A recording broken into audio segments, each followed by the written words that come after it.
Cabinet ने एक राष्ट्र एक चुनाव योजना को मंजूरी दे दी है। इससे लोकसभा, विधानसभा और स्थानीय निकाय चुनाव एक साथ कराने का रास्ता साफ हो गया है।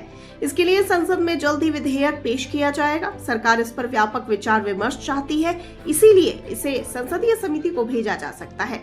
सरकार विभिन्न राज्यों की विधानसभाओं के अध्यक्षों से भी इस बारे में बात करना चाहती है। आपको बता दें कि सितंबर में सरकार ने पूर्व राष्ट्रपति रामनाथ कोविंद की अध्यक्षता वाली एक उच्च स्तरीय समिति की सिफारिशों को स्वीकार किया था।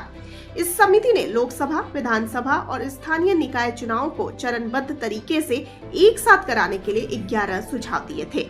सरकार इन सुझावों पर आगे बढ़ रही है। चुनाव को एक साथ कराने से देश के संसाधनों की बचत होगी और विकास कार्यों पर ज्यादा ध्यान दिया जा सकेगा।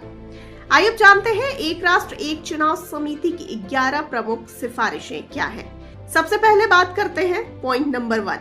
समिति ने निष्कर्ष निकाला है कि हर साल बार बार चुनाव होने से अर्थव्यवस्था, राजनीति और समाज पर नकारात्मक प्रभाव पड़ता है। इस बोझ को कम करने के लिए समिति ने एक साथ चुनाव कराने की सिफारिश की है। नंबर 2, चरणबद्ध तरीके से एक साथ चुनाव कराने की सिफारिश की गई है। पहले चरण में लोकसभा और राज्य विधानसभाओं के चुनाव एक साथ कराए जाएंगे। इसके बाद नगरपालिका और पंचायत चुनाव भी 100 दिनों के भीतर एक साथ कराए जाएंगे। नंबर 3, एक आम चुनाव के बाद राष्ट्रपति एक अधिसूचना जारी करके लोकसभा के बुलाए जाने की तारीख को निर्धारित तिथि घोषित कर सकते हैं, जिससे लगातार तालमेल बना रहेगा। नंबर 4, नए बने राज्य विधानसभाओं का कार्यकाल अगले आम चुनाव के साथ छोटा किया जाएगा।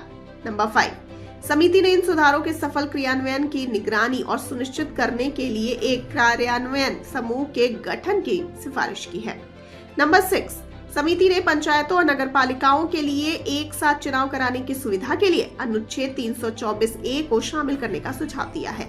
इसके अलावा सभी चुनावों के लिए एकीकृत मतदाता सूची और फोटो पहचान पत्र बनाने के लिए अनुच्छेद 325 में संशोधन का प्रस्ताव किया है।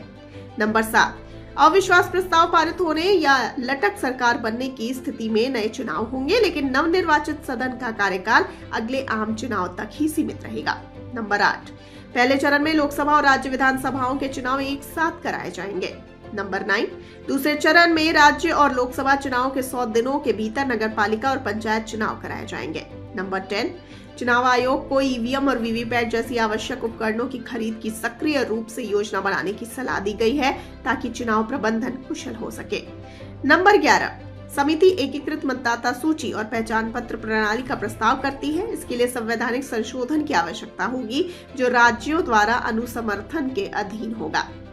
आगे आपको जानकारी के लिए बता दें कि एक राष्ट्र एक चुनाव योजना को लेकर कई राजनीतिक दलों ने चिंता जताई है। कुछ दलों का कहना है कि इससे क्षेत्रीय दलों को नुकसान होगा, केंद्र में सत्तारूढ़ दल को इससे फायदा होगा। इसके अलावा संविधान में संशोधन करने के लिए कई राज्यों की सहमति जरूरी होगी। ये एक बड़ी चुनौती होगी। फिर भी सरकार इस योजना को लागू करने के लिए प्रतिबद्ध है। आने वाले दिनों में इस पर और चर्चा होगी।